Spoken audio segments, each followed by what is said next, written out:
हम recording start कर ली है। ओके। क्योंकि आप लोगों को इसका बाद में रिकॉर्डिंग काम आएगा। तो देखो, हम लोग एक बात समझना, कैश फ्लो चैप्टर का बेसिक कंसेप्ट क्या है। जो बेसिक कंसेप्ट जो है ना, उसको अपने ब्रेन में अगर सेट कर लिए तो आपको ये चैप्टर कभी भूलना नहीं होगा। मेरा बड़ा सीधा सा पॉइंट है, हमको दो चीजों को कंट्रोल करना है। एक तो कैश का फ्लो, और वो भी 3 एक्टिविटी से, operating activity, investing activity and financing activity. Cash flow को कंट्रोल करना इन 3 एक्टिविटी के। ऑपरेटिंग एक्टिविटी होता क्या, हमको एक लाइन में अगर समझा सकते हो तो समझाओ। एक लाइन, 1 से 2 लाइन। जो डेली के लिए, जो डेली एक्टिविटीज होती है। डेली एक्टिविटी मतलब डेली एक्टिविटीज तो नहीं, जैसे मतलब जो बिजनेस का मेन ऑपरेशन से कनेक्टेड एक्टिविटी। आई रिपीट, जो बिजनेस का मेन एक्टिविटी, मेन ऑपरेशन। अगर मेरा कपड़ा बनाने का फैक्ट्री है तो कपड़ा बनाने से रिलेटेड जो भी काम कर रहे हैं, जो भी खर्चा कर रहे हैं, वो मेरा मेन एक्टिविटी है। हम अदर कोई भी ऐसा खर्चा कर रहे हैं जो मेरा डे टू डे ऑपरेशन से कनेक्टेड नहीं रखता, या ऐसा कोई भी इनकम कर रहे हैं जो मेरे डे टू डे ऑपरेशन से कनेक्शन नहीं रखता, वो मेरा ऑपरेटिंग एक्टिविटी नहीं। ये बात एकदम क्लियर गया? चलो ठीक है। अब आते हैं 2-3 इंपॉर्टेंट और बातों पे। कौन कौन सा एक्टिविटी नॉन ऑपरेटिंग एक्टिविटी? अगर हम आपसे ये पूछते हैं, हमको एग्जाम्पल चाहिए, कौन कौन सा एक्टिविटी नॉन ऑपरेटिंग एक्टिविटी है? बेटा हम बड़ा सिंपल एग्जांपल देते हैं, मेरा बात अच्छे से सुनना। बोलो, वापस बोलो,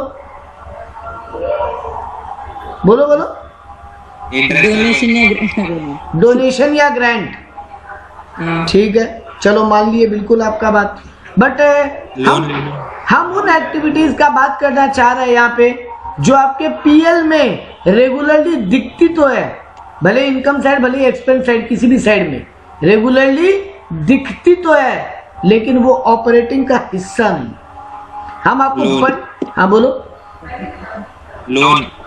लोन पीएल में दिखता है कभी? नहीं, इंटरेस्ट ऑन लोन दिखता है। हाँ, इंटरेस्ट ऑन लोन बोलो, फिर लोन मत बोलो, इंटरेस्ट ऑन लोन बोलो।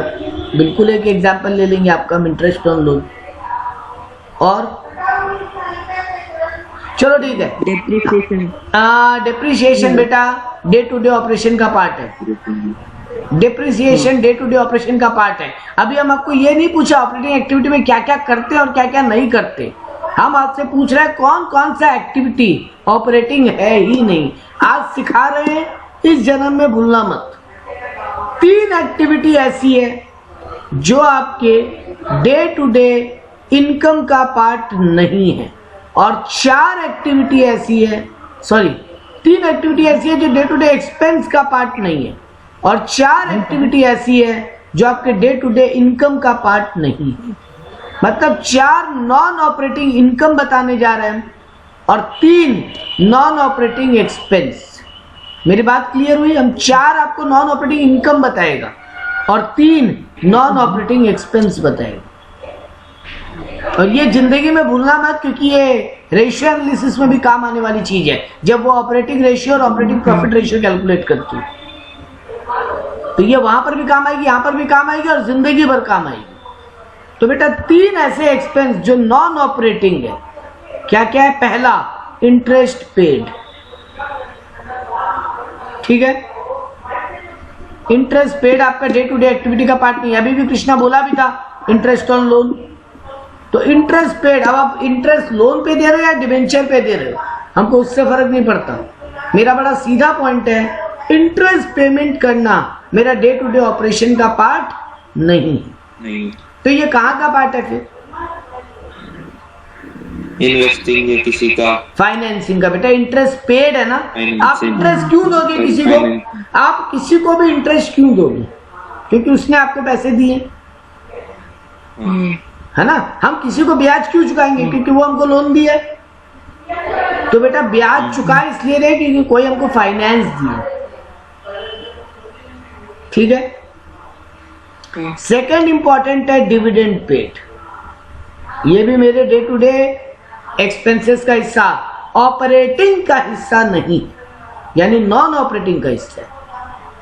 क्योंकि डिविडेंड पेड भी कोई आपकी कंपनी में शेयर के थ्रू पैसा लगाया है। आई रिपीट, कोई आपकी कंपनी में शेयर के थ्रू पैसा लगाया है तो वो नॉन ऑपरेटिंग का हिस्सा है, वो फाइनेंसिंग का हिस्सा है सर। ठीक है। तो इंटरेस्ट पेड, डिविडेंड पेड दोनों किसका हिस्सा है? फाइनेंसिंग का है, ऑपरेटिंग का नहीं है। और आखिरी, loss on sale of asset या फिर कोई भी इन्वेस्टमेंट। आप कोई इन्वेस्टमेंट या कोई एसेट बेच रहे हो, आई रिपीट, आप कोई इन्वेस्टमेंट या कोई एसेट बेच रहे हो और उसमें आपको लॉस लग जाए, वो लॉस आपके डे टू डे ऑपरेटिंग का हिस्सा नहीं। आपका काम क्या? एसेट बेचना है। कहता हम एग्जांपल पहले से पिक करके रख रहे हैं, मेरा काम कपड़ा बेचने का बिजनेस है, हम कपड़ा का मैन्युफैक्चरर या ट्रेडर है। तो एसेट बेचना या इन्वेस्टमेंट बेचना, मशीन बेच दिया, मेरे पास रिलायंस का शेयर पड़ा था, वो बेच दिया, क्या ये बेचना मेरा रेगुलर काम है? नहीं है सर। आपका तो कपड़ा बेचना रेगुलर काम है। तो आप इसमें कोई भी नुकसान खाए वो आपके ऑपरेटिंग का हिस्सा नहीं। तो फिर ये कौन सी एक्टिविटी का हिस्सा है? इन्वेस्टिंग का। क्योंकि इन्वेस्टिंग का, क्योंकि आप एसेट में पैसा लगाए थे और अब आप उसको बेच के पैसा उठा रहे हो। तो एसेट बेचना, इन्वेस्टमेंट बेचना आपका इन्वेस्टिंग का हिस्सा है। क्योंकि आप पैसा, देखो एक बात हमेशा अकाउंट्स में ना सीखना, जब आपको रीजन नहीं मिले, अकाउंट्स में रीजन ढूंढने का सबसे आसान तरीका बता रहे हैं बेटा, एक कदम पीछे जाओ या एक कदम आगे जाओ, आपको कारण मिल जाएगा। हम क्या बोला? एक कदम पीछे या एक कदम आगे। दुनिया में अकाउंट्स में रीजन ढूंढने का यही तरीका, फॉरवर्ड लुकिंग या बैकवर्ड लुकिंग।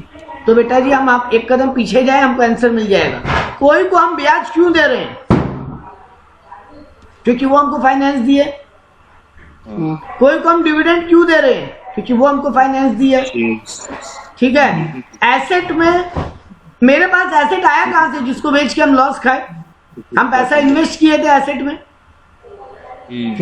अपने बिजनेस का पैसा हम एसेट खरीदने में लगाए थे। एसेट मेरा इन्वेस्टमेंट है।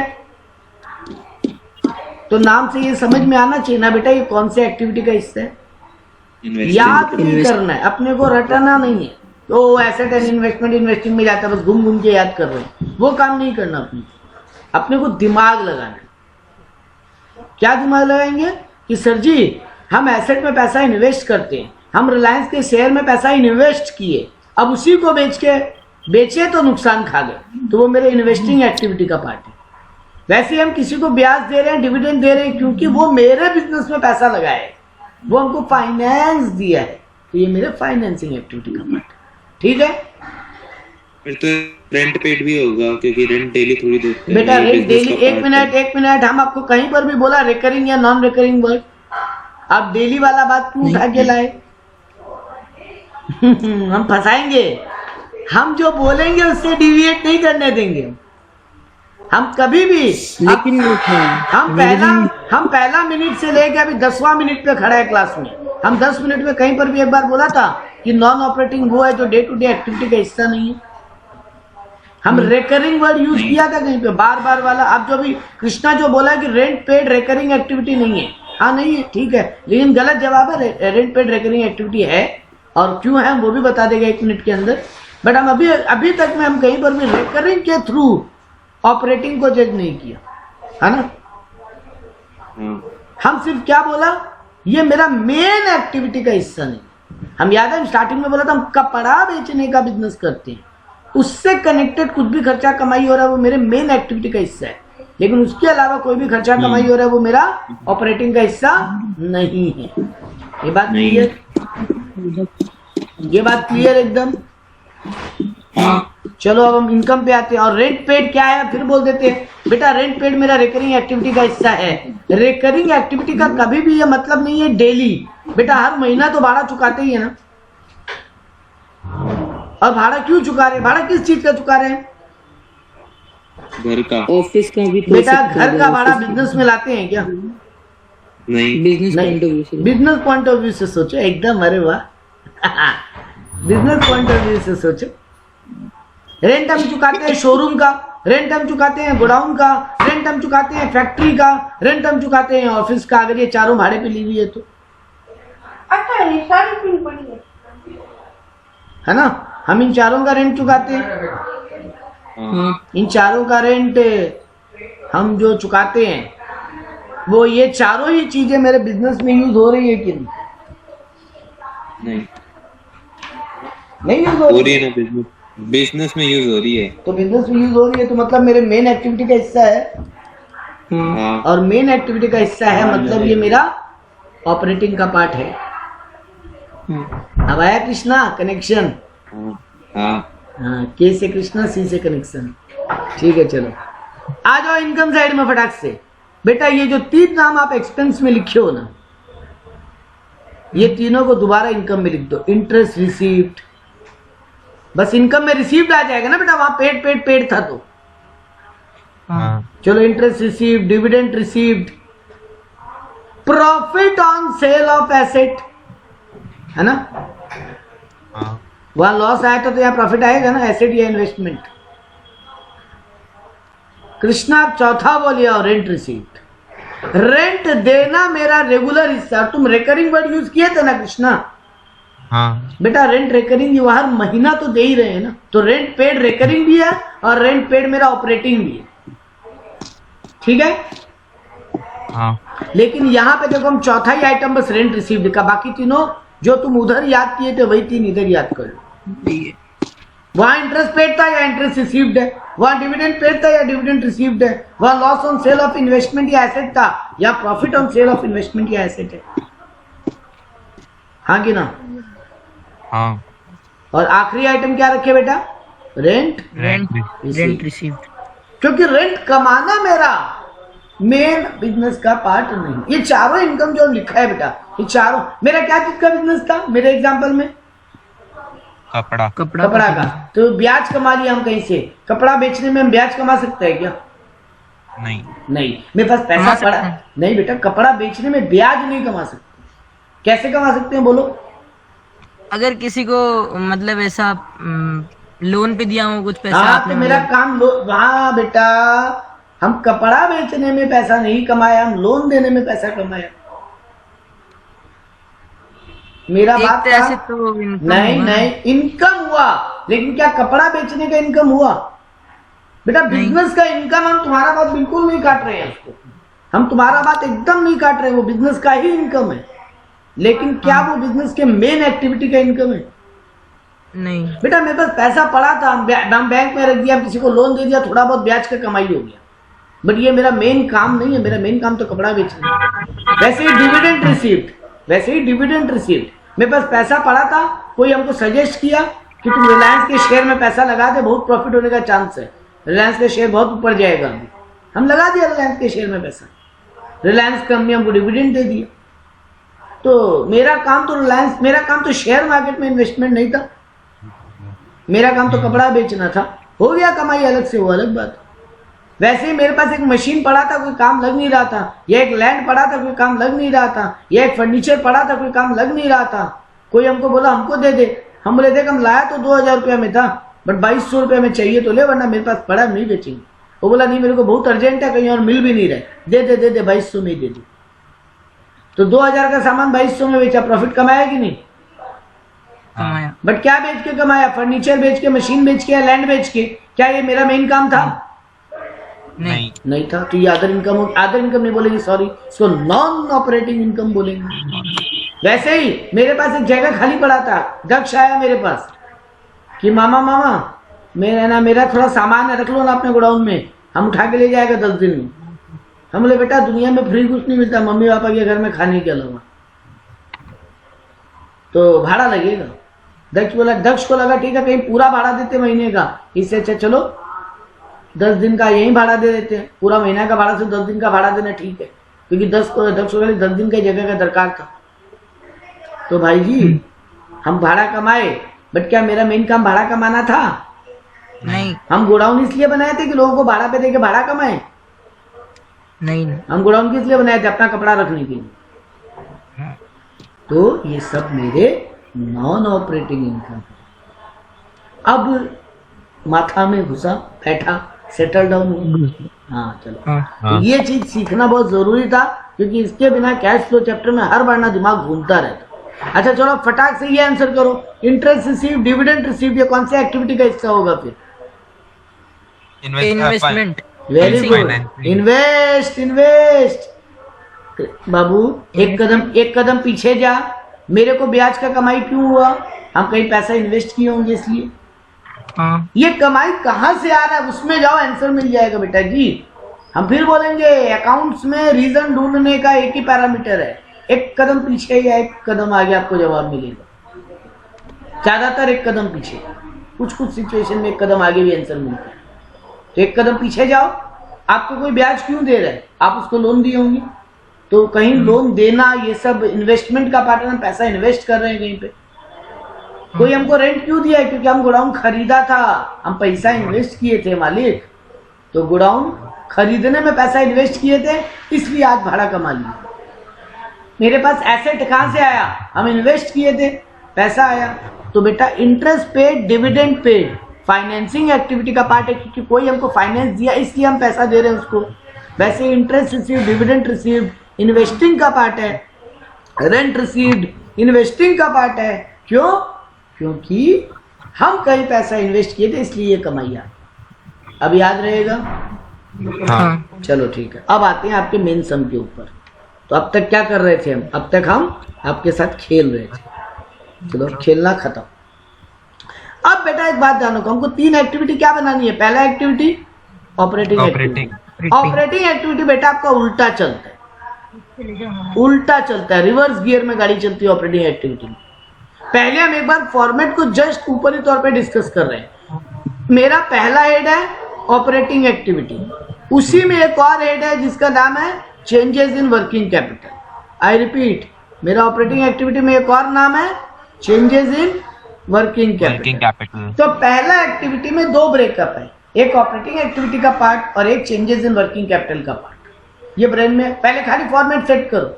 हम फॉर्मेट में कैसे आइटम आएगा वो आपको बहुत इजी वे में, शॉर्टकट वे में याद भी करा देगा और रीजन भी दे देगा। हम पहले रीजन देगा ताकि रीजनिंग से याद रहे, और फिर रटाने वाला काम भी कर देगा 2 मिनट के लिए। बट अब एडवाइस हमेशा करेगा रीजनिंग में मत, रटने वाला काम में मत जाना, रीजनिंग में जाना। अगर कॉमर्स में दूर तक जाना है तो रीजन के साथ जाना। चलो, तो हम लोग यहाँ पे क्या फॉर्मेट याद किए भैया कि पहला पार्ट है ऑपरेटिंग एक्टिविटी और उसी में आता है वर्किंग कैपिटल का पार्ट। Working capital. दूसरा हेड है इन्वेस्टिंग एक्टिविटी और आखिरी हेड है फाइनेंसिंग एक्टिविटी। फाइनेंसिंग। इन तीनों एक्टिविटी से जोड़ के जो आंसर आता है उसमें हम opening cash and cash equivalent को ऐड कर देते हैं।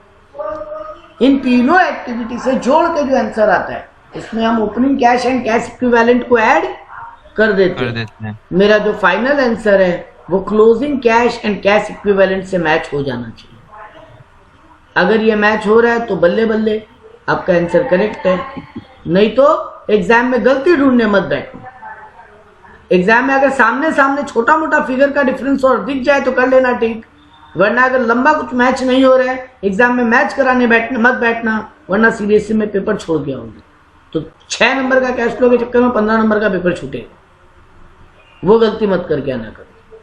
सामने सामने देख लेना, छोटा मोटा एरर का डिफरेंस आ रहा है, वो सामने कहीं दिख गया, अच्छा ये अमाउंट लिखना भूल गए थे, वो ठीक कर लेना, वो अलग बात है। 2-4 मिनट लगा देना, वो अलग बात है। बट पीछे 10 मिनट बर्बाद मत करना आंसर मैच कराने में। तुम्हारा अगर 70% आइटम करेक्ट है, तुमको टीचर 6 में 4, 4.5 देने जा रहा है, तो जबरदस्ती 1-1.5 नंबर के लिए और 10 नंबर 15 नंबर का पेपर छोड़ के मत। ये हम पहले ही सीबीएसई में हर स्टूडेंट को बोलता है।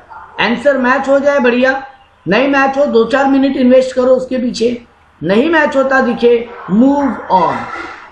रिग्रेट मत करना, आई तेरी 15 नंबर का पेपर छूट गया आता हूँ, वो रिग्रेशन का कोई आंसर नहीं है। फिर आपका बोर्ड एग्जाम खत्म, रिग्रेशन अपने घर में रखो। चलो, तो तुम्हारा मेन 4 ब्रेकअप है। ऑपरेटिंग एक्टिविटी, उसी में वर्किंग कैपिटल, उसके नीचे इन्वेस्टिंग और फाइनेंसिंग, 3 खत्म। चौथा opening cash and cash equivalent add करो, आपका फाइनल आंसर मैच हो जाना चाहिए। क्लोजिंग के बाद अब आते हैं सबसे इंपॉर्टेंट एक्टिविटी जो डिफिकल्ट है और जिसमें गलतियां होती है, वो है ऑपरेटिंग। यही एक्टिविटी संभाल लो, आपका ये चैप्टर खत्म। देखो ये हम आपको एक बार व्हाइट पेज पे लेकर आते हैं, ये नोट्स पे नहीं रख के हम नीचे 2 व्हाइट पेज रखा था। ये देखो, सुनना मेरा याद अच्छे से। तुम्हारा जो ऑपरेटिंग एक्टिविटी है उसका स्टार्टिंग चालू होता है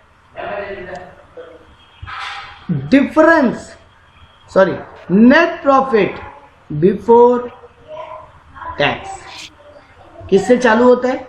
नेट प्रॉफिट बिफोर टैक्स। ये आइटम में थोड़ा सा गड़बड़ रहेगा निकालने में।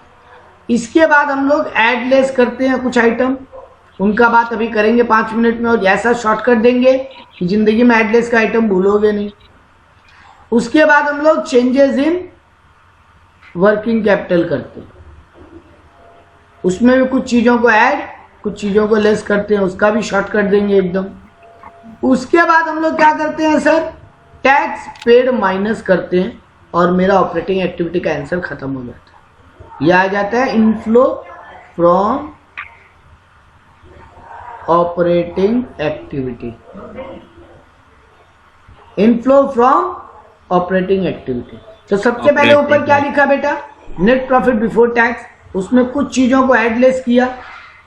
फिर चेंजेस इन वर्किंग कैपिटल, उसमें कुछ चीजों को ऐड लेस किया। फिर टैक्स पेड माइनस किया, फिर मेरा इनफ्लो फ्रॉम ऑपरेटिंग एक्टिविटी आ गई। ठीक है, क्लियर है ये बात? हाँ। उसके बाद भैया जी इन्वेस्टिंग एक्टिविटी लिखते हैं हम लोग। इन्वेस्टिंग एक्टिविटी में भी कुछ चीजों को ऐड लेस करेंगे और इन्वेस्टिंग एक्टिविटी का आंसर आ जाएगा इनफ्लो फ्रॉम इन्वेस्टिंग एक्टिविटी। उसके बाद फाइनेंसिंग एक्टिविटी, उसमें भी कुछ चीजों को ऐड लेस करेंगे, मेरा आंसर आ जाएगा इनफ्लो फ्रॉम फाइनेंसिंग एक्टिविटी। मेरा आ जाएगा answer inflow from financing activity. और आखिर में इन तीनों एक्टिविटी का जो टोटल आंसर आएगा उसमें हम ऐड कर लेंगे opening cash and cash equivalent. मेरा closing cash and cash equivalent से वो मैच हो जाना चाहिए। ये आपका फॉर्मेट है, ठीक है।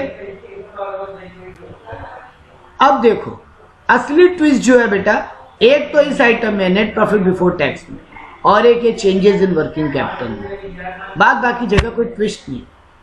हम आपको बहुत शॉर्टकट वे में 3 ऐसे वर्किंग बनाने का तरीका बता रहे हैं जो अगर आपको आ जाए तो आपके एग्जाम्पल में जो आपके सम में जो एडजस्टमेंट का पार्ट आएगा ना, वो मोटा मोटी डन हो जाएगा। आपको सोचना कैसे एग्जाम में, पहले वो सुन लो। पहले हमको वो 3 वर्किंग बना लेना। मेरा पहला काम होना चाहिए वो 3 वर्किंग बन जाना। वर्किंग अगर बन गया तो उस वर्किंग से आपको 4-5 आइटम सीधे मिल जाएंगे। वर्किंग का पार्ट खत्म होते ही तो उसके बाद जो सम्स में मेन बैलेंस शीट गिवन होगा उसको पकड़ना है। पहले हम वर्किंग बनाएंगे, वर्किंग के आइटम का फटाफट पुटिंग कर लेंगे। 3 ही वर्किंग है, छोटा छोटा 3 वर्किंग से आपको 5-6 आइटम मिल जाएगा पुटिंग करने की। आपका पुटिंग का काम खत्म वर्किंग से। अब जो सम में बैलेंस शीट गिवन है उसको पकड़ेंगे और एक एक आइटम का खाली डिफरेंस को चेक करते जाएंगे। एक एक आइटम का ओपनिंग और क्लोजिंग दिया रहेगा, उनके डिफरेंसेस को पकड़ पकड़ के लिखते जाएंगे, आपका सम बन जाएगा। इस चैप्टर के सम में सबसे बड़ा प्रॉब्लम स्टूडेंट को क्या होता है? सम चालू कैसे करें और सीरियल वाइज मेंटेन कैसे करें। हम आपको 2 तरीका बता दिया। चालू कैसे करोगे? पहले वो वर्किंग बनाओगे, वर्किंग का फिगर पुट करोगे और उसके बाद तुमको सम में जो बैलेंस शीट गिवन होगा वर्किंग की एडजस्टमेंट्स के ऊपर, उसका एक एक आइटम को पकड़ के चलते जाओ। आपका 20 मिनट में इजीली सम बन जाएगा। तो भैया वो वर्किंग क्या है वो समझो पहले। बात समझ में आई मेरी, मैंने क्या बोला अभी?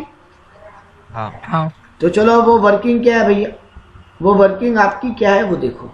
सबसे पहले वर्किंग आपको बनानी है नेट प्रॉफिट बिफोर टैक्स निकालने की। नेट प्रॉफिट बिफोर टैक्स निकालने की वर्किंग बनानी होगी। देखिए मैंने आपका जो ये फिगर लिखा, ये निकालना ही गलती होने का बहुत ज़्यादा चांस है। ये संभाल लिए तो फिर मोटा मोटी आइटम आपका 5-6 ही आइटम है जो आपको संभालना होगा। ये उतना भी डिफिकल्ट नहीं है। आपको बैलेंस शीट में नीचे जो एडजस्टमेंट दिया, नीचे जो नोट्स टू अकाउंट्स दिया रहता है, वहां दिया रहता है ना रिजर्व्स एंड सरप्लस। जैसे जनरल रिजर्व बोल देगा ओपनिंग क्लोजिंग, और आपको सरप्लस बोलता है सरप्लस यानी profit and loss PL opening closing. आपको उसका डिफरेंस से ये नेट प्रॉफिट बिफोर टैक्स चालू होगा। आपको सबसे पहले क्या निकालना है? Difference in surplus. आपको मान लो आपको बोला रहेगा कि साल के शुरुआत में, सॉरी पहले यहाँ क्लोजिंग होगा, यहाँ ओपनिंग, यहाँ ओपनिंग, यहाँ क्लोजिंग होगा और यहाँ ओपनिंग होगा। आपको दिया रहेगा मान लो मेरे साल के शुरुआत में 5 लाख का सरप्लस था और मेरे साल के एंड में सरप्लस हो रहा है 7 लाख का। तो बेटा बताओ ड्यूरिंग द ईयर कितना प्रॉफिट कमाए?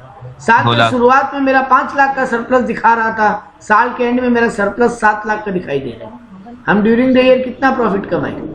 2 लाख। 2 लाख। तो यहाँ लिख देंगे। अब इसमें 3 चीजों को खाली ऐड करना है। 3 चीजों को खाली ऐड करना है। क्या क्या? पहला, इस साल का propose dividend, propose dividend of current year. दूसरा, final dividend of current year. और तीसरा, रिजर्व अगर बढ़ता है तो, सॉरी चौथा एक और 4 आइटम होगा। प्रपोज या provision for tax, provision for tax current year का। तो आपको 4 चीजें ऐड करनी है। डिविडेंड दोनों ऐड करना है तो एक ही चीज याद रखो ना कि प्रपोज डिविडेंड हो या फाइनल डिविडेंड हो करेंट ईयर का वो ऐड करना है। रिजर्व अगर बढ़ रहा है, मान लो जनरल रिजर्व मैंने कहा होता साल के स्टार्टिंग में 30,000 है और साल के एंड में आपका जनरल रिजर्व 40,000 है, तो इस साल कितना रिजर्व बढ़ा आपका? 10,000। तो ये 10,000 यहाँ आ जाएगा ऐड में, क्योंकि रिजर्व बढ़ रहा है। और लेस क्या करेंगे? अगर रिजर्व घटे तो लेस करेंगे। अगर मान लो मैंने कहा था आपके साल के स्टार्टिंग में रिजर्व 20,000 है, बस साल के एंडिंग में वो 18,000 है, तो आपका रिजर्व 2,000 से कम हो रहा है। हाँ, तो लेस में लिखेंगे 2,000। तो रिजर्व बढ़े तो ऐड में, रिजर्व घटे तो लेस में। उसके अलावा याद करने लायक क्या चीज है? प्रोविजन फॉर टैक्स और डिविडेंड। तो आप बोलो dividend, provision for tax and reserve का बढ़ना, ये 3 चीज ऐड हो जाए। Dividend, provision for tax and reserve का बढ़ना, रिजर्व का खाली बढ़ना ऐड हो और रिजर्व का घटना माइनस हो। ठीक है? हाँ। ये याद रहेगा वर्किंग। चलो अब एक बात बताओ, मेरे साल के स्टार्टिंग में ना 1.5 लाख का लॉस था। ये सरप्लस में मैं एक नया ट्विस्ट दे रहा है आपको। सरप्लस में आपको बोलेगा साल के स्टार्टिंग में 1.5 लाख का लॉस था और साल के एंड में मेरा 40,000 का प्रॉफिट है। साल के एंड में 40,000 का प्रॉफिट है, तो इस साल कितना प्रॉफिट कमाया? 190। Yes, very good. ये वाला चीज ना कई बार एग्जाम में देता और स्टूडेंट उसको नेग्लिजेंसी में ध्यान नहीं देता। भाई 1.5 लाख का लॉस भी कवर कर लिए और इस साल 40,000 जेब में भी है, मतलब 1,90,000 कमाए होंगे, तभी तो वो लॉस भी एडजस्ट होने के बाद भी जेब में 40,000 बच गई। ऐसे समझो ना, मेरे को मिस्टर एक्स को 50,000 रुपया देना था, अब उल्टा मिस्टर एक्स से हम 30,000 रुपया पाता है, मतलब वो 50 तो हम उसको दे ही दिया और 30 हम उसको दिया होगा, मतलब उसको इस साल 80,000 रुपया दिया होगा, तभी तो एंड में हम आके उससे 30,000 पाते हैं। तो ये बात ध्यान में रखना, ये गलती होने का स्कोप रहता है। तो मेरा पहला वर्किंग खत्म। सर पहला वर्किंग में क्या याद किए? आपको सरप्लस का डिफरेंस दिया रहेगा closing minus opening, closing minus opening हम लिख लेगा, और हम 3 चीजों को ऐड करना सीखेगा, डिविडेंड, रिजर्व का बढ़ना एंड प्रोविजन फॉर टैक्स। ये 3 चीज को हम ऐड करना सीखेगा और रिजर्व घटे तो हम माइनस करेंगे। पहला वर्किंग खत्म। फटाक से आओ अब दूसरे वर्किंग पे। ये डिविडेंड क्या होता है? Final dividend, propose dividend. सुन लो, देखो कंपनी डिविडेंड कैसे बांटती है, कंपनी के डिविडेंड के बांटने का क्या तरीका होता है। कंपनी क्या करती है बेटा, पूरा साल धंधा करती है। मान लो मैंने 1 अप्रैल 2021 से मार्च 2022, 1 अप्रैल 2021 से मार्च 2022 तक काम किया। अब मार्च 2022 को मैं पीएल बैलेंस शीट बनाता हूं ना, बट क्या ये पीएल बैलेंस शीट मार्च 2022 के दिन ही बन जाती है या टाइम लगता है? टाइम लगता है भाई, पूरा अकाउंट्स को वापस चेक करना, ऑडिट करवाना। बेटा मैं कंपनी की बात कर रहा हूँ, तो ऑडिट बनवाना, हेन टेन सब कुछ कराने में टाइम लगता है। मान लो अगस्त आ गया, इतना होते होते अगस्त 2022 आ गया, ठीक है। अब मेरी बैलेंस शीट पीएल बनी, मेरे को बहुत सॉलिड वाला प्रॉफिट हुआ, मेरे को 50 लाख का प्रॉफिट हुआ। मेरा मन हुआ हम शेयर होल्डर को खुश करते हैं, डिविडेंड बांटेंगे। तो अब हम मान लो 50 लाख का 10% यानी 5 लाख शेयर होल्डर में डिविडेंड के रूप में डिस्ट्रीब्यूट करेगा। ये होता है फाइनल डिविडेंड, या इसको मेन डिविडेंड बोलते हैं। तो बेटा जी हम बिजनेस कौन से ईयर का, प्रॉफिट कौन से साल का है? 21-22 का, जिसको बांट रहा है 22-23 में, है ना। ये लैंग्वेज यूज टू है कि 21-22 का मेरा प्रॉफिट था, जिसको हम 22-23 में जाकर बांट रहे हैं। मतलब पिछले साल के प्रॉफिट को इस साल बांट रहे हैं, इसको बोलते हैं फाइनल डिविडेंड, ठीक है। अब इंटरिम डिविडेंड क्या होता है? मान लो 21-22 चल रहा है अभी मेरा, मान लो अभी अभी मान लो अभी कौन सा 31 दिसंबर 2022 है, यानी कौन सा ईयर चल रहा है? 22-23, 21-22, हाँ 22-23 चल रहा है, 22-23 चल रहा है अभी, फाइनेंशियल ईयर 22-23 चल रहा है अपना। अब एक चीज सोचो बेटा, अपना फाइनेंशियल ईयर 22-23 चल रहा है, अब तो दिसंबर ही आया है, अभी तो मार्च आता, उसके बाद प्रॉफिट कैलकुलेट करके हम अगले साल डिविडेंड बांटते ना। लेकिन मेरे को ना अभी लगा, और तेरी अभी 9 महीना में सॉलिड प्रॉफिट हुआ है, अपने तो बवाल कमा लिए इस 9 महीना में। अभी तक हम करंट ईयर में अभी डिविडेंड बांटना चाहते हैं शेयर होल्डर। मेरे को अभी इतना प्रॉफिट हो गया कि हम अभी डिविडेंड बांट के शेयर होल्डर को खुश करना चाहते हैं। साल के बीच में अगर हम डिविडेंड बांटने लग जाए उसी साल के लिए, उसको क्या बोलेंगे? Interim dividend. इंटरिम मतलब होता है with in the period, interim मतलब होता है विद इन द पीरियड या बिटवीन द पीरियड, ठीक है। और फाइनल डिविडेंड हम पूरा कैलकुलेट करके अगले साल ऑडिट होने के बाद बांटते, ठीक है। तो ये अब लैंग्वेज क्लियर रहेगा जो आपका क्वेश्चन था।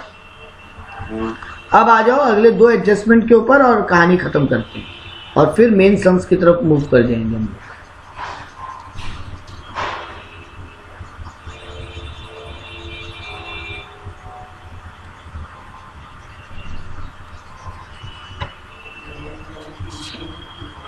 एक मिनट,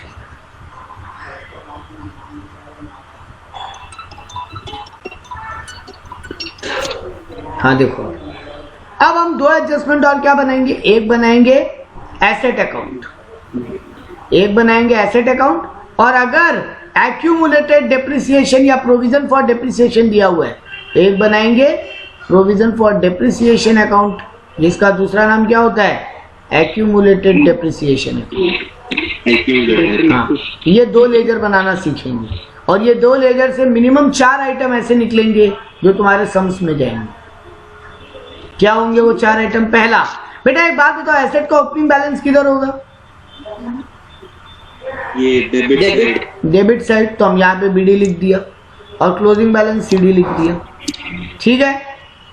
अब एसेट का लेजर बनाने का कोई तुमको अगर दुनिया में शॉर्टकट पूछता, तुम उसको सबसे आसान भाषा में क्या समझा सकते थे? लेजर बनाने का लॉजिक, जब भी जिधर भी ओपनिंग बैलेंस होता है, बढ़े तो उधर ही लिखो, घटे तो रिवर्स कर दो।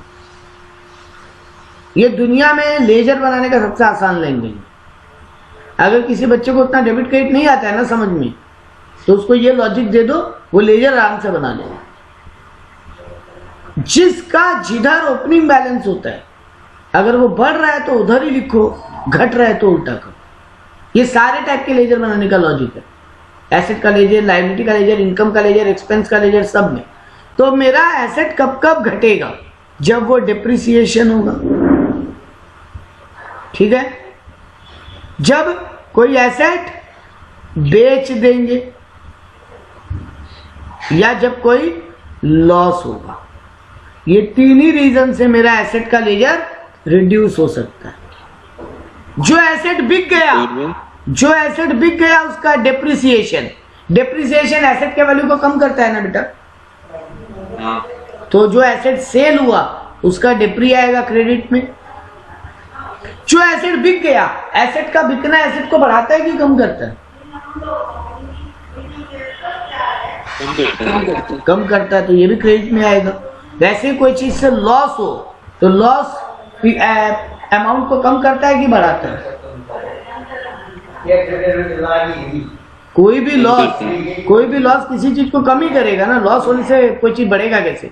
लॉस होने से कोई चीज कम ही होगा। तो ये देखो, ये तीनों एसेट अकाउंट के क्रेडिट में आएंगे। जो एसेट बिक गया उसका डेप्री, आई रिपीट, जो एसेट बिक गया उसका डेप्री, ठीक है। जो एसेट बिक गया उसका सेल वैल्यू और जो एसेट बिका उसका लॉस वैल्यू, ये तीनों इधर आएगा। तो अब डेबिट में क्या आ सकता है? जो एसेट से प्रॉफिट हुआ वो इधर है ना, क्योंकि प्रॉफिट लेजर को क्या करता है? बढ़ाता है। प्रॉफिट किसी भी चीज को बढ़ाता है ना। तो प्रॉफिट किधर आएगा? डेबिट, क्योंकि मेरा लॉजिक क्या है? जिसका जिधर बैलेंस होता है बढ़े तो उधर ही लिखो, घटे तो उल्टा। तो प्रॉफिट मेरे एसेट को बढ़ाएगा तो क्रेडिट में है। और परचेज भी एसेट को बढ़ाता है ना, तो परचेज भी आएगा। और ये परचेज ही तुम्हारा बैलेंसिंग फिगर होगा। तो देखो, एसेट का ओपनिंग डेबिट में लिखोगे, क्लोजिंग क्रेडिट में। जो एसेट बिक गया उसका डेप्री यहाँ, जो एसेट बेचे हैं उसका सेल वैल्यू यहाँ, और जो एसेट से लॉस हुआ उसका लॉस वैल्यू यहाँ। और अगर बेचने में प्रॉफिट हुआ है तो वो डेबिट में। अब अपने आप तुम्हारा जो एसेट का बैलेंसिंग फिगर निकलेगा वही होगा परचेज। क्लियर है ये बात? तो अब जो एसेट बिका उसका डेप्री जो यहां लिखे थे ना, उसको यहां ले जाके लिख दूंगा टू एसेट। क्योंकि एसेट अकाउंट में अगर बाई डेप्रिसिएशन लिखे हो तो डेप्रिसिएशन अकाउंट में टू एसेट लिखोगे ना। लेजर तो ऐसे ही बनाते थे ना। हाँ, अब एक बात बताओ, ये जो प्रोविजन का लेजर होता है ये एसेट का लेजर होता है कि लायबिलिटी का ledger? Liability. Very good. Provision liability का लेजर है, तो लायबिलिटी का ओपनिंग बैलेंस किधर होगा? क्रेडिट। तो इसको यहाँ बीडी करेंगे और यहाँ सीडी करेंगे। तो मान लो एक बार तुम्हारा प्रोविजन का ओपनिंग बैलेंस दिया हुआ था 5 लाख, प्रोविजन का क्लोजिंग बैलेंस दिया हुआ था 3 लाख, सॉरी 6 लाख। प्रोविजन का क्लोजिंग बैलेंस दिया हुआ था 6 लाख, और ये जो यहाँ से डिप्रिसिएशन निकल कर आया था ये आया था 50,000।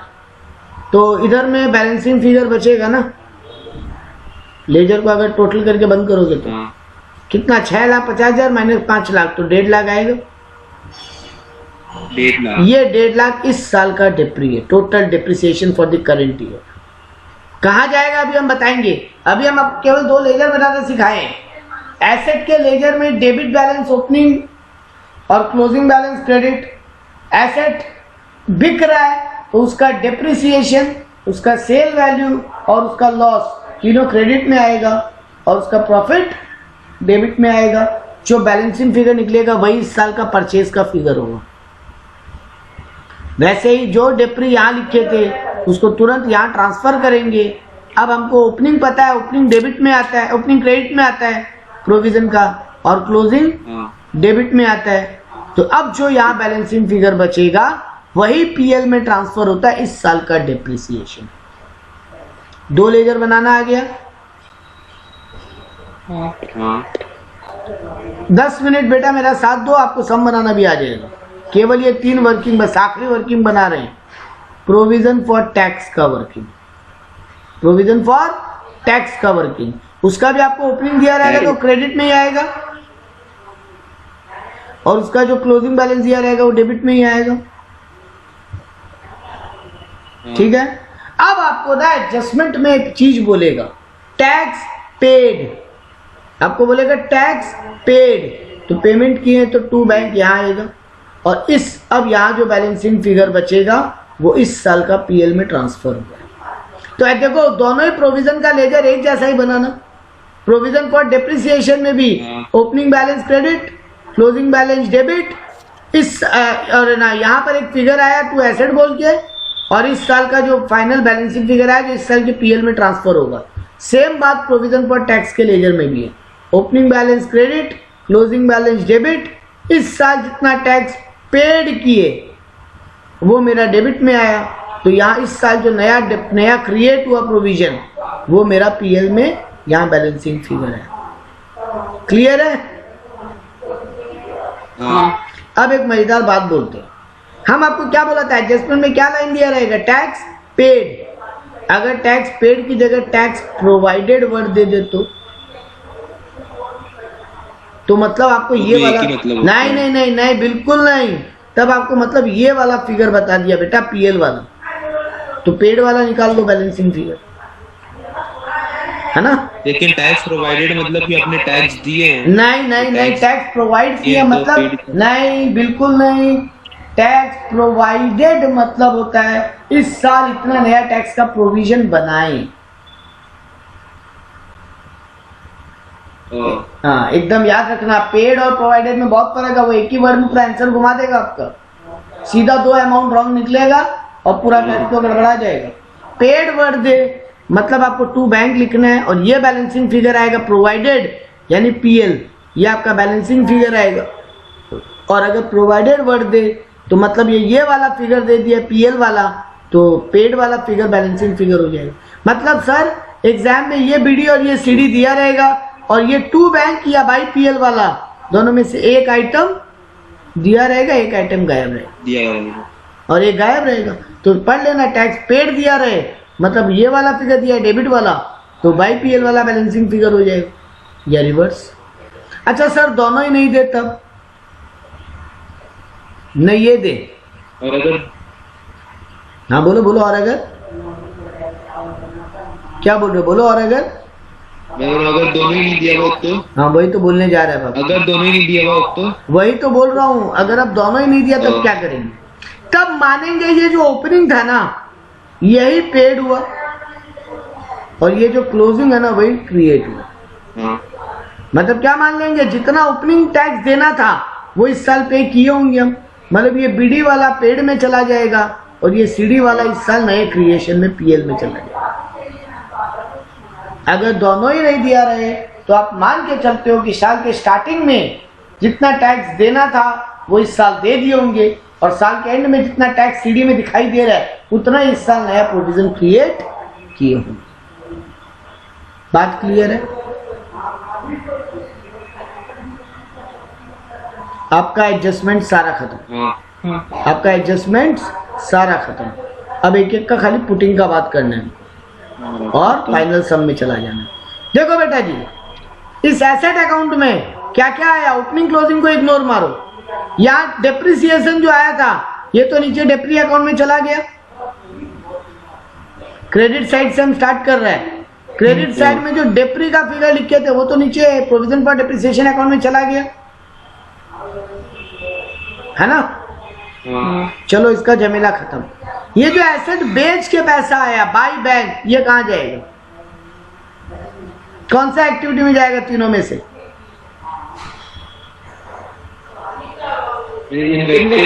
वेरी गुड वेरी गुड, क्योंकि एसेट खरीदना या बेचना दोनों ही इन्वेस्टमेंट का पार्ट है। बस एसेट बेच रहे हैं तो इन्वेस्टमेंट अकाउंट में पैसा आ रहा है, एसेट खरीद रहे हैं तो इन्वेस्टिंग अकाउंट से पैसा जा रहा है। तो आपका बाई बैंक इन्वेस्टमेंट अकाउंट में आएगा। वैसे ही ये जो टू परचेज बैलेंसिंग फिगर निकला होगा, टू बैंक जो परचेज वाला बैलेंसिंग फिगर निकला है ये भी इन्वेस्टिंग में चला जाएगा, क्योंकि हम क्या बोले, एसेट खरीदना या बेचना दोनों इन्वेस्टमेंट का पार्ट है। एसेट खरीद रहे हैं तो पैसा इन्वेस्ट कर रहे हैं, एसेट बेच रहे हैं तो इन्वेस्ट किया हुआ पैसा वापस रिकवर कर। तो ये टू बैंक या बाई बैंक जो लिखे हो एसेट अकाउंट में, ये दोनों ही कहां जाएगा, इन्वेस्टिंग एक्टिविटी, इन्वेस्टिंग। चलो ठीक है। और ये जो लॉस है बाई पीएल या टू पीएल, इसको कहां भेजना चाहिए, लॉस या प्रॉफिट जो भी है कहीं नहीं जाएगा क्योंकि जाएगा। ऑपरेटिंग है। हाँ बेटा जाएगा। अब हम आते हैं उस बात के ऊपर, ठीक है। एक बार इसको हाथ में रखना, कहाँ जाएगा, अगले 5 मिनट में जाएगा। अब नीचे आओ फटाक से। ये जो opening balance, provision for depreciation का क्लोजिंग बैलेंस है, ये तो कहीं नहीं जाता, लेकिन ये जो 2 एसेट है ये तो वहां से यहाँ आया, तो डबल इफेक्ट हो गया। अब खाली एक ही बात बचा, ये जो करंट ईयर का डिप्रिसिएशन 1.5 लाख है 2PL, ये कहाँ जाएगा? ऑपरेटिंग। Very good. आखिरी क्वेश्चन पे आ रहे हैं। ये जो प्रोविजन फॉर टैक्स बनाए थे, इसका ओपनिंग और क्लोजिंग तो कहीं नहीं जाएगा, लेकिन ये 2 बैंक है और ये जो करंट ईयर का PL है, ये दोनों कहाँ जाएगा? ये टैक्स तो ऑपरेटिंग में जाएगा, टैक्स पेड बोल के। टैक्स पेड जो ऑपरेटिंग में है, यहाँ चला जाएगा ऑपरेटिंग एक्टिविटी में। और ये जो करंट ईयर का प्रोविजन है बेटा, ये तो रहा जो तुम पहला वर्किंग बनाना सीखा था, वहां लिखे थे ना, प्रोविजन फॉर टैक्स ऐड करेंगे। वो वर्किंग नोट में, हाँ, नेट प्रॉफिट का जो वर्किंग नोट बनाए थे उसमें अपने लिखे थे ना कि प्रोविजन फॉर टैक्स ऐड करेंगे, 4 चीज ऐड करते थे, तो वही वो चौथा चीज होगा जो ऐड होगा। क्लियर है? हाँ, अब आते हैं ऑपरेटिंग एक्टिविटी का लास्ट पार्ट पे और मोटा मोटी सम्स की तरफ मूव करते हैं। देखो बहुत सिंपल बात सुनना, हम ऑपरेटिंग एक्टिविटी में ये नेट प्रॉफिट बिफोर टैक्स निकालना सीख लिया। हम ऑपरेटिंग एक्टिविटी में नेट प्रॉफिट बिफोर टैक्स निकालना सीख लिया, यहाँ पुट कर दिया लाके उसको। अब उसमें 2 चीज करते हैं ना, ऐड और लेस। क्या क्या चीज ऐड होगा और क्या क्या चीज लेस होगा, हम 2 लाइन में याद करवा रहे हैं। एक तो नॉन ऑपरेटिंग एक्सपेंस ऐड होगा और दूसरा चीज ऐड होगा नॉन कैश एक्सपेंस।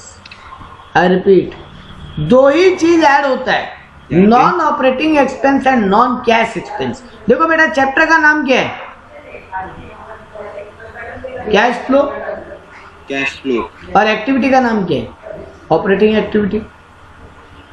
ऑपरेटिंग। तो जो ऑपरेटिंग नहीं है उसको ऐड बैक करो या लेस करो, और जो नॉन कैश है यानी कैश नहीं है उसको ऐड बैक या लेस करो। तो पहले हम ऐड का आइटम बता रहे हैं, non operating expense add back होगा, क्योंकि तुम देखो ये सम चालू कहां से होता है? नेट प्रॉफिट से ना। यानी तुम्हारा अकाउंटेंट PL बना चुका और यहां नेट प्रॉफिट पे खड़ा है ना। तुम्हारा accountant profit and loss account बना चुका है और ये नेट प्रॉफिट पे खड़ा है, तभी तो ये सम्स नेट प्रॉफिट से चालू हो रहे हैं, यानी नेट प्रॉफिट निकल चुका। ये नेट प्रॉफिट निकालने में तुम यहाँ बहुत सारा एक्सपेंसेस माइनस किए होगे और यहाँ बहुत सारा इनकम ऐड किए होगे GP में। याद करो अपना PL, तुम GP लिखते थे यहाँ पे, उसमें बहुत सारा इनकम को ऐड करते थे और बहुत सारा एक्सपेंस को माइनस करते थे, तब नेट प्रॉफिट आता था ना, है ना। तो बेटा जी, ये जो आप नेट प्रॉफिट निकाले हो इसमें बहुत चीजों का इफेक्टेड है। क्या है वो बहुत चीजें? सर डेप्री माइनस किए होंगे, इंटरेस्ट माइनस किए होंगे, रेंट पेड माइनस किए होंगे, हजारों आइटम ऐसा माइनस हुआ होगा। उसमें से कुछ आइटम ऐसा है ना जो नॉन ऑपरेटिंग एक्सपेंस है। नॉन ऑपरेटिंग एक्सपेंस का लिस्ट क्या था? 3 आइटम थे ना। क्या क्या? 3 अब आ रहा है वॉइस? हाँ चलो, हम मेरा क्वेश्चन ये है, ये जो नेट प्रॉफिट जब तुम निकाला है PL बना के, तब तुम GP में बहुत सारा इनकम ऐड किया होगा और बहुत सारा एक्सपेंस माइनस किया होगा ना। तो उस बहुत सारे एक्सपेंस में ऐसा कहिए कि एक्सपेंस होगा जो नॉन कैश है और नॉन ऑपरेटिंग है। नॉन ऑपरेटिंग तो 3 ही है ना बेटा, इंटरेस्ट पेड, डिविडेंड पेड और लॉस ऑन एसेट। अब आया कृष्णा, वो तुम्हारा लॉस ऑन एसेट कहीं नहीं जाएगा, जाएगा यहाँ ऐड हो, है ना। वैसे ही जब तुम ये PL नेट प्रॉफिट निकाल रहे होगे, तब तुम डेप्रिसिएशन, प्रोविजन फॉर बैड डेप्ट, इनको भी माइनस किया होगा। बट एक चैप्टर का नाम है कैश फ्लो, तो नॉन कैश आइटम का इफेक्ट नहीं आना चाहिए था इसमें। डिप्रिसिएशन या प्रोविजन फॉर बैड डेट में कोई पैसा आता जाता है क्या? नहीं। नहीं आता जाता। तो बेटा जी यहाँ वो नॉन ऑपरेटिंग और non cash item add back होंगे। नॉन ऑपरेटिंग या नॉन कैश एक्सपेंस जो भी है तुम्हारे वो ऐड बैक होंगे। ठीक है, तो आइटम वाइज अगर याद करना चाहो तो 3 आइटम है non operating expense, interest paid, dividend paid और लॉस ऑन एसेट, ये तीनों ऐड बैक होगा। और 2 ही आइटम है जो नॉन कैश एक्सपेंस है, depreciation and provision for bad date. ठीक है, क्लियर है मेरा बात? आप लोग का आवाज चला गया बेटा। प्रोविजन डेटर्स के लिए या टैक्स के लिए जो बनाते हैं वो भी? नहीं, प्रोविजन फॉर टैक्स नहीं। प्रोविजन फॉर टैक्स तो already net profit before tax निकालते वक्त डाल चुके हो ना, दोबारा क्यों डालोगे?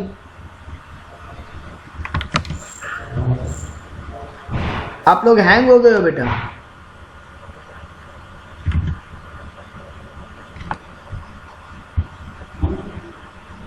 वाला भी आएगा क्या? प्रोविजन फॉर टैक्स वाला नहीं आएगा, वो तो तुम already net profit before tax निकालते हुए ऐड कर चुके हो ना। तो दोबारा क्यों लिखोगे? तो आपका नेट प्रॉफिट बिफोर टैक्स निकालते वक्त आप ऑलरेडी ये 3 आइटम ऐड कर चुके हो, डिविडेंड, प्रोविजन फॉर टैक्स और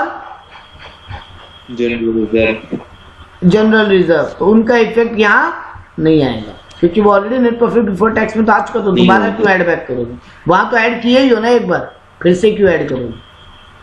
ठीक है, तो अब यहाँ पर तुमको याद रखने लायक आइटम क्या बचा? इसका मतलब इंटरेस्ट पेड और लॉस ऑन एसेट, ये दोनों ही खाली नॉन ऑपरेटिंग एक्सपेंस से जो ऐड होगा। और depreciation and provision for bad date तुम्हारा नॉन कैश एक्सपेंस है जो ऐड होगा। क्लियर है ये बात? तो तुम्हारे ऐड वाले आइटम 4 ही हैं, interest paid, loss on asset, depreciation and provision for bad date. हाँ, अगर जैसे डेप्रिसिएशन फिक्स एसेट का होता है, गुडविल, पेटेंट, इनका क्या होता है? अमोर्टाइजेशन या राइट ऑफ करना, तो वो भी डेप्रिसिएशन का हिस्सा है, वो भी डेप्रिसिएशन का हिस्सा ही है। फिक्स एसेट जो टेंजिबल है वो डेप्रिशिएट होते हैं, तो जो नॉन टेंजिबल है वो अमोर्टाइज या राइट ऑफ होते हैं। गुडविल, पेटेंट, ये सब राइट ऑफ होता है या अमोर्टाइज होता है, एक ही मतलब है, डेप्री का ही भाई है वो। ठीक है, क्लियर है मेरा बात? एलएस में क्या होगा? नॉन कैश इनकम तो कुछ होता नहीं, नॉन कैश इनकम बोल के कोई आइटम होता नहीं है। ऐसा कौन सा इनकम है जो कैश में कभी आता ही नहीं है? ऐसा कोई इनकम होता ही नहीं है। तो नॉन कैश इनकम कुछ नहीं होता, सिर्फ नॉन ऑपरेटिंग इनकम हो सकता है। नॉन ऑपरेटिंग इनकम का आपको 4 आइटम पहले ही बता दिया था, rent received, interest received, dividend received या profit on sale of asset. तो वो चारों नॉन कैश है, सॉरी नॉन ऑपरेटिंग है, नॉन ऑपरेटिंग इनकम, तो वो चारों लेस होगी। तो आपका ये एड लेस क्लियर है? अब आ जाओ चेंज इन वर्किंग कैपिटल पे। बेटा चेंज इन वर्किंग कैपिटल में ना ज्यादा झमेला कुछ है नहीं। तुम्हारा करंट एसेट का बढ़ना या करंट एसेट का घटना और करंट लायबिलिटी का बढ़ना या करंट लायबिलिटी का घटना, ये 4 ही आइटम इसमें आते हैं। वर्किंग कैपिटल यही तो होता है, current asset minus current liability. तो इन 4 का ही बात होगा। अब बहुत याद करने वाला तरीके से सोचो, तो करंट एसेट का बढ़ना मतलब डेटर का बढ़ना, स्टॉक का बढ़ना। मेरा ना साल के स्टार्टिंग में 5 लाख का स्टॉक था, अब स्टॉक साल के एंड में 6 लाख का हो गया, तो स्टॉक बढ़ गया 1 लाख से स्टॉक बढ़ा। मेरे को एक सिंपल बात में आंसर करो, स्टॉक बढ़ गया मतलब पैसा मेरी जेब में आया कि नहीं आया? स्टॉक बढ़ना पैसा आया कि नहीं आया? बोलो। अच्छा, स्टॉक का बढ़ना पैसा आना या पैसा नहीं आना? स्टॉक का बढ़ना पैसा आना। नहीं बेटा, नहीं आना भी तो हो अटक सकता गया है। मेरा पैसा, अटक गया मेरा पैसा। मेरे पास 5 लाख का स्टॉक था, अब 6 लाख का स्टॉक है। तो पैसा पैसा मतलब कैश, मेरा कैश कहीं पे अटक गया, तो यानी मेरी जेब में पैसा नहीं है ना। तो नहीं। मेरी जेब में पैसा नहीं है तो माइनस में लिखो, और मेरी जेब में पैसा है तो प्लस में लिखो। यही लॉजिक खाली चेंज इन वर्किंग कैपिटल में काम करता है। अगर आप लॉजिकली याद करो तो हम आपको थ्योरेटिकली भी याद कराएंगे 1 मिनट के अंदर। लॉजिकली आप यही याद करो कि मेरी जेब में अगर पैसा है तो प्लस में लिखो, मेरी जेब में पैसा नहीं है तो माइनस में लिखो। जैसे अब हम बोला अगर करंट एसेट बढ़ रहा है तो मतलब मेरा पैसा कहीं अटक रहा है, तो करंट एसेट बढ़ना मतलब माइनस और करंट एसेट घटना मतलब प्लस होगा। क्यों, आप सोचो उल्टा। एक आदमी है डेटर, जिससे हम 2 लाख रुपया पाता था साल के स्टार्टिंग में, अब उससे हम 1.5 लाख पाता है खाली, यानी वो 50,000 रुपया दे गया मेरे को। हाँ। तो डेटर कम होना मतलब पैसा मेरे पास आ गया। वैसे स्टॉक का सोचो, स्टार्टिंग में स्टॉक 5 लाख का था, अब 4 लाख का ही है, मतलब 1 लाख का स्टॉक बिक गया। हाँ। बिक गया तो पैसा आ गया। हाँ, तो अगर करंट एसेट कम होता है मतलब पैसा आना हो रहा है, मतलब प्लस में लिखेंगे ऐड में। और वैसे ही करंट एसेट अगर बढ़ रहा है मतलब मेरा पैसा कहीं अटक रहा है तो वो लिखेंगे माइनस में। वैसे ही करंट लायबिलिटी का सोचो, एक क्रेडिटर है, साल के स्टार्टिंग में 70,000 था, अब 40,000 है, मतलब तुम उसको 30,000 दे दिए ना, तभी तो क्रेडिटर कम हुआ है। हाँ। मेरे से मिस्टर एक्स 50,000 रुपया 70,000 रुपया पाता था, अब वो मेरे से केवल 40,000 रुपया पाता है, मतलब 30,000 रुपया कम हो गया। हम उसको दे दिए होंगे। हाँ। तो 30,000 रुपया हम उसको दे दिए मतलब मेरी जेब से पैसा गया, तो माइनस में लिखेंगे। वैसे ही एक क्रेडिटर है, साल के स्टार्टिंग में 70,000 रुपया पाता था, साल के एंड में मेरे से 90,000 रुपया पाता है, मतलब उसका अभी भी 20,000 रुपया मेरे पास अटका हुआ है, हम उसका 20,000 अटका के रखें हाँ। तो मतलब पैसा कहाँ पे है, मेरी जेब में। मेरे पास। तो मेरे पास है तो प्लस में लिखो, यानी करंट लायबिलिटी बढ़े तो प्लस, करंट लायबिलिटी घटे तो माइनस। माइनस। ऐसे याद हो सकता है आपको। करंट लायबिलिटी बढ़ रहा है मतलब पैसा मेरी जेब में है तो प्लस में, करंट लायबिलिटी कम हो रहा है मतलब पेमेंट हो गया तो माइनस में। वैसे ही करंट एसेट बढ़े तो मतलब मेरा पैसा कहीं अटक रहा है तो माइनस में, और करंट एसेट घटे तो मेरा एसेट जेब में है तो प्लस में। करंट एसेट कम हो रहा है मतलब पैसा आ रहा है, थिएटर कम हो रहा है, स्टॉक कम हो रहा है मतलब पैसा रियलाइज हो रहा है मेरा। ठीक है, हाँ। तो ये आपका एक्टिविटी हो गया। टैक्स पेड आपको हम पहले निकाल के दिखा चुका हूं। इन्वेस्टिंग एक्टिविटी में भी यही दिमाग काम करेगा बेटा। एसेट बढ़ रहा है मतलब मेरा पैसा जा रहा है तो माइनस में लिखो, एसेट घट रहा है, इन्वेस्टमेंट घट रहा है मतलब पैसा रियलाइज हो रहा है मतलब प्लस में लिखो। वैसे ही यहाँ पर interest received and dividend received तो आएगा ही, interest received and dividend received तो आएगा ही, क्योंकि वो मेरा इन्वेस्टमेंट के कारण इनकम है। तो यहाँ पर जनरली क्या आ सकता है, एसेट का बढ़ना घटना, इन्वेस्टमेंट का बढ़ना घटना, इंटरेस्ट रिसीव्ड और डिविडेंड रिसीव्ड। तो एसेट या इन्वेस्टमेंट का बढ़ना मतलब पैसा जाना, एसेट या इन्वेस्टमेंट का घटना मतलब पैसा आना। आना। वैसे इंटरेस्ट मिलना, डिविडेंड मिलना, ये तो हमेशा ही आना है। तो इन्वेस्टिंग एक्टिविटी क्या? हो जाए, इन्वेस्टिंग एक्टिविटी में इतना ही आइटम आएगा, और ये एसेट का घटना बढ़ना तो तुमको वैसे भी एसेट अकाउंट से मिल जाएगा। हाँ, ये एक बार इंटरेस्ट और डिविडेंड का फिर से बोलो। आप क्या इंटरेस्ट बोले? रिसीव्ड या डिविडेंड रिसीव्ड, आपको पैसा क्यों मिलता है बेटा? कोई आपको इंटरेस्ट क्यों देगा, कोई आपको डिविडेंड क्यों देगा? क्योंकि आप पैसा कहीं इन्वेस्ट किए। हाँ। तो ये दोनों पैसा आना हुआ ना, और इन्वेस्टमेंट एक्टिविटी के कारण आना हुआ, हाँ। तो ये दोनों ऐड में आएगा। यहाँ पे पैसा आ रहा है इसलिए। हाँ। क्लियर है? वैसे interest paid, dividend paid finance में माइनस में जाएगा। Interest paid and dividend paid finance में माइनस में जाएगा, माइनस। क्योंकि पैसा जा रहा है। और फाइनेंस में क्यों आएगा?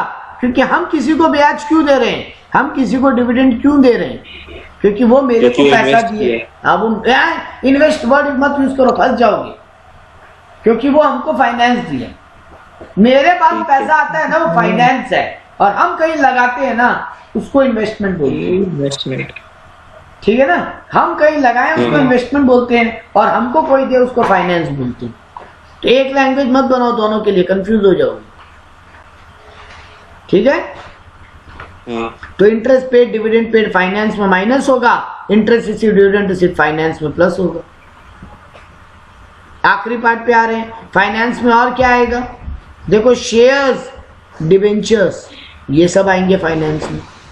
Loan share debenture, loan share और डिबेंचर फाइनेंस का पार्ट है ना। तो शेयर का बढ़ना, अगर शेयर इशू करते हो तो पैसा प्लस में आएगा, शेयर बाईबैक कर रहे हो तो पैसा माइनस में आएगा, डिबेंचर इशू कर रहे हो तो पैसा प्लस में आएगा, डिबेंचर रिडीम कर रहे हो तो पैसा माइनस में जाएगा। लोन ले रहे हो, लोन बढ़ रहा है मतलब लोन मिल रहा है ना। हाँ अगर मेरे को ओपनिंग लोन दिया हुआ है 5 लाख और क्लोजिंग लोन दिया, लोन या डिबेंचर दिया हुआ है 7 लाख, तो मतलब हम 2 लाख का और लोन ले लिया ना। हाँ तो ये 2 लाख का लोन लिया मतलब पैसा आया है ना, कोई मेरे को फाइनेंस दिया है हाँ तो फाइनेंशियल एक्टिविटी में प्लस में आ जाएगा। और अगर हम लोन चुका रहे हैं वापस या डिबेंचर को रिडीम कर रहे हैं, प्रेफरेंस शेयर को रिडीम कर रहे हैं, मतलब उनका पैसा लौटा रहे हैं, जा रहा है। तो फाइनेंस एक्टिविटी में माइनस में आ जाएगा क्योंकि पैसा जा रहा है।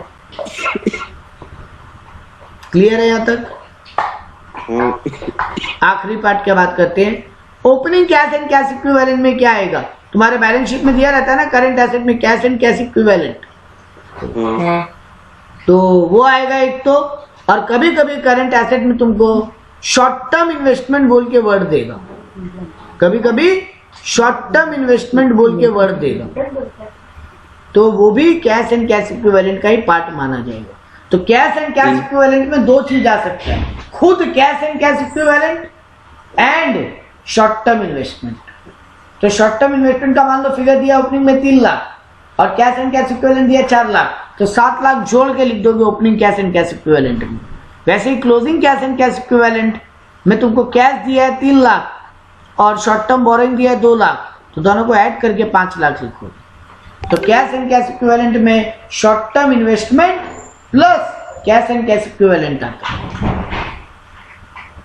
क्लियर है? लेकिन वो मार्केटेबल, वो जो था शॉर्ट टर्म इन्वेस्टमेंट्स, वो तो करंट एसेट होता है। हाँ, लेकिन उसको मार्केटेबल की तरह मानते हैं। उसको मार्केटेबल वर्ड का मतलब क्या है? जो 1-2-4 दिन में पैसा रियलाइज होने वाला है, इतना ही शॉर्ट टर्म है वो कि वो लिक्विड कैश के बराबर ही है। मार्केटेबल या शॉर्ट टर्म इन्वेस्टमेंट का मतलब यही होता है कि वो 2, 4, 5, 10 दिन में रियलाइज होने वाला पैसा। ठीक है? तो इतना जल्दी रियलाइज, इतना ही जल्दी मिलने वाला है वो पैसा बेटा अपने को कि वो अपनी कैश के जैसा ही हो, कैश का भाई ही हो। तो फिर उसको करंट एसेट वाले में नहीं करेंगे, सिर्फ ये ओपनिंग वाले में हाँ, तो करेंगे। उसको ओपनिंग वाले में, इसीलिए तो बोला करंट एसेट वाले में आपका 2-3 आइटम ऐसा होगा जो आपका करंट ये वर्किंग कैपिटल में नहीं आएगा, कैश खुद और शॉर्ट टर्म इन्वेस्टमेंट या मार्केटेबल सिक्योरिटी का वो। वैसे ही करंट लायबिलिटी का 2 आइटम है जो तुम्हारे करंट लायबिलिटी वाले वर्किंग कैपिटल में नहीं जाएगा, एक प्रोविजन फॉर टैक्स और एक बैंक ओवरड्राफ्ट, क्योंकि बैंक ओवरड्राफ्ट को हम लोन जैसा मानते हैं। आई रिपीट, तुम्हारे करंट एसेट और करंट लायबिलिटी में 3 ऐसा आइटम है जिसको करंट एसेट या करंट लायबिलिटी की तरह ट्रीट नहीं करोगे, या 4 आइटम है सॉरी, जिसको 3 आइटम है सॉरी, जिसको ट्रीट नहीं करोगे। नंबर 1 खुद कैश एंड कैश इक्विवेलेंट, ठीक है, वो भी तो करंट एसेट में दिया रहता है ना, कैश और बैंक, तो वो नहीं मानेंगे उसको कैश करंट एसेट का पार्ट, उसको नीचे लाएंगे। वैसे ही शॉर्ट टर्म इन्वेस्टमेंट या मार्केटेबल सिक्योरिटी दिया हो वो भी करंट एसेट का पार्ट नहीं होगा, वो कैश इक्विवेलेंट का पार्ट होगा। और वैसे ही करंट लायबिलिटी में 2 आइटम है, प्रोविजन फॉर टैक्स, क्योंकि बेटा उसको तो ट्रीटमेंट दे चुके हो ना वो नेट प्रॉफिट बिफोर टैक्स में, तो उसको दोबारा करंट एसेट में लाने का जरूरत एक आइटम का अगर एक जगह ट्रीटमेंट ले लियो तो दोबारा अलग से उसको और एक्टिविटी में मत लाना। और दूसरा चीज उसमें क्या है, बैंक ओवरड्राफ्ट, क्योंकि बैंक ओवरड्राफ्ट को हम क्या मानते हैं, लोन का भाई, वो लोन जैसा ही है, तो उसको भी फाइनेंसिंग एक्टिविटी में अगर बैंक ओवरड्राफ्ट बढ़ रहा है मतलब हम और लोन ले रहे हैं तो उसको माइनस में लिखेंगे, बैंक ओवरड्राफ्ट घट रहा है मतलब हम लोन चुका रहे हैं तो उसको प्लस में सॉरी लोन बैंक ओवरड्राफ्ट बढ़ रहा है मतलब हम और लोन ले रहे हैं तो प्लस में लिखेंगे। मेरा पैसा आ रहा है ना। हाँ फाइनेंसिंग और इन्वेस्टिंग एक्टिविटी में प्लस में लिखना है कि माइनस में लिखना है, इसका लॉजिक एक ही लाइन का है। पैसा तुम्हारे पास आ रहा है तो प्लस में लिखो, पैसा तुम्हारे पास से जा रहा है तो माइनस में लिखो, है ना। हेलो, हाँ हाँ, तो दो ही आइटम है जो तुमको करंट लायबिलिटी में देगा, लेकिन करंट लायबिलिटी में उसको लेना मत। एक तो प्रोविजन फॉर टैक्स, क्योंकि उसको ऊपर नेट प्रॉफिट बिफोर टैक्स में डाल चुके हो, और दूसरा बैंक ओडी को फाइनेंस में लेके आएंगे। वैसे करंट एसेट में भी दो ही आइटम है, cash and cash equivalent and short term borrowing, या जिसको मार्केटेबल सिक्योरिटी बोलते हो, शॉर्ट टर्म इन्वेस्टमेंट या फिर जिसको मार्केटेबल सिक्योरिटी बोलते हो। ये तुम्हारा वहां नहीं आएगा, ये कैश एंड कैश इक्विवेलेंट का पार्ट है। इतना ही आइटम था। हम एक हल्का सा अगर फटाक से रिवीजन मारे तो सर जी मेरा ऑपरेटिंग एक्टिविटी में नेट प्रॉफिट बिफोर टैक्स निकालना है, उसको निकालने का तरीका सिंपल है, सरप्लस का डिफरेंस लेंगे, क्लोजिंग माइनस ओपनिंग, सरप्लस या जिसको तुम पीएल बैलेंस बोलते हो उसका डिफरेंस लेंगे, उसमें तीन आइटम ऐड करेंगे, डिविडेंड करंट ईयर का, provision for tax current year का, और रिजर्व का बढ़ना, और अगर रिजर्व घट रहा है तो माइनस कर देंगे। काम खत्म, नेट प्रॉफिट बिफोर टैक्स का फिगर आ गया। अब इसमें जो ऐड लेस करते हैं, इसमें non operating expense and non cash expense को ऐड करेंगे। तो नॉन कैश एक्सपेंस यहाँ दो ही आइटम है, इंटरेस्ट पेड और लॉस ऑन एसेट, क्योंकि डिविडेंड पेड ऊपर already net profit before tax में जा चुका है। तो interest paid and loss on asset, ये दोनों ही मेरा नॉन ऑपरेटिंग एक्सपेंस है, तो ये दोनों ही ऐड होगा। वैसे ही depreciation and provision for bad debt या अमोर्टाइजेशन या राइट ऑफ, ये मेरा नॉन कैश एक्सपेंस है तो ऐड बैक होगा। वैसे माइनस करना है नॉन ऑपरेटिंग इनकम को, क्योंकि नॉन कैश इनकम बोल के कुछ नहीं होता, तो नॉन ऑपरेटिंग इनकम को माइनस करना है। क्या क्या माइनस करेंगे? तीन चार ही आइटम है। रेंट रिसीव्ड जनरली आपको देगा नहीं, तो रेंट रिसीव्ड आपके काम का नहीं है। Interest received, dividend received, profit on sale of asset, ये तीनों फिगर लेस में जाएगा। काम खत्म। चेंजेस इन वर्किंग कैपिटल में, चेंजेस इन वर्किंग कैपिटल में सोचने का तरीका सिंपल है। कैश अभी कहाँ पे है?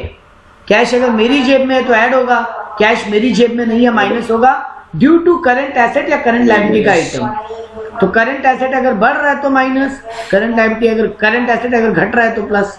वैसे करंट लायबिलिटी अगर बढ़ रहा है तो माइनस, करंट लायबिलिटी घट रहा है तो सॉरी करंट लायबिलिटी घट रहा है तो माइनस, और करंट लायबिलिटी बढ़ रहा है तो प्लस। यहाँ तक का काम खत्म हो जाएगा। टैक्स पेड माइनस कर देंगे, आ जाएगा inflow from operating activity. Investment activity में एसेट बढ़ रहा है तो माइनस, एसेट घट रहा है तो प्लस। इन्वेस्टमेंट बढ़ रहा है तो माइनस, इन्वेस्टमेंट घट रहा है तो प्लस। काम खत्म। Interest received, dividend received, plus ही होगा हमेशा। अब आ जाओ फाइनेंसिंग एक्टिविटी में। शेयर इशू हो रहा है, डिबेंचर इशू हो रहा है, प्रेफरेंस शेयर इशू हो रहा है, या लोन ले रहे हैं, ये चारों प्लस। और ये चारों ही अगर उल्टा हो रहा है, शेयर बाईबैक हो रहा है, डिबेंचर रिडीम हो रहा है, प्रेफरेंस शेयर रिडीम हो रहा है, लोन रिपेमेंट हो रहा है, तो चारों ही माइनस माइनस आ गया। और डिविडेंड पेड और इंटरेस्ट पेड तो आएगा इसमें, तो आपका इनफ्लो फ्रॉम फाइनेंसिंग एक्टिविटी आ गया। सब में opening cash and cash equivalent को ऐड करेंगे, जिसमें तुम्हारा कैश खुद आता है, cash and cash equivalent plus marketable security आता है। और वैसे ही closing cash and cash equivalent में भी सेम चीज, खुद cash and closing cash and cash equivalent आएगा और क्लोजिंग मार्केटेबल सिक्योरिटी या शॉर्ट टर्म इन्वेस्टमेंट आएगा। उसको ले लेंगे, आंसर मैच हो जाना चाहिए। याद रखने का एक्स्ट्रा बात, प्रोविजन फॉर टैक्स और बैंक ओवरड्राफ्ट ये करंट लायबिलिटी का हिस्सा नहीं होता। प्रोविजन फॉर टैक्स तुम्हारा ऑलरेडी जा चुका है नेट प्रॉफिट बिफोर टैक्स में, और तुम्हारा बैंक ओवरड्राफ्ट फाइनेंसिंग एक्टिविटी का हिस्सा होता है। तो ये जो लास्ट 7-8 मिनट में हम रिकॉल किया, इसको दोबारा अगर वीडियो सुन लेना तो तुमको वापस से पूरा चैप्टर याद आ जाएगा। कल इसका सम्स लेकर बैठेंगे, 3 सम ढंग से बनाएंगे एकदम प्रॉपर, जिसमें 3-4 एडजस्टमेंट हो, तो आपका पूरा का पूरा चैप्टर आपके ग्रिप में आ जाएगा। अगर वो 3 सम ठीक से बना लिए, आपका चैप्टर खत्म है, उसके अलावा ज्यादा कुछ आ नहीं सकता।